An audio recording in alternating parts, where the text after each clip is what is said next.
বাংলাদেশের সাবেক প্রধানমন্ত্রী শেখ হাসিনার মৃত্যুদণ্ডের রায় উদ্বেগজনক বলে মন্তব্য করেছেন ভারতের প্রধান বিরোধী দল কংগ্রেসের জ্যেষ্ঠ নেতা শশী থারুর।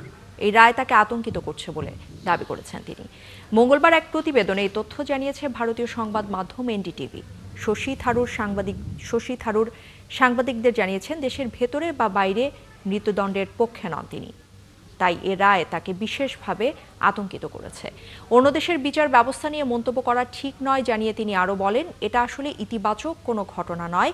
এর আগে মানবতা বিরোধী অপরাধের অভিযোগে সোমবার ঢাকার একটি বিশেষ ট্রাইব্যুনাল অনুপস্থিত অবস্থায় শেখ হাসিনাকে মৃত্যুদণ্ড দেয়। গত বছরের আগস্টে ছাত্র জনতার গণ অভ্যুত্থানে ক্ষমতাচ্যুত হওয়ার পর পালিয়ে তিনি ভারতে আশ্রয় নেন।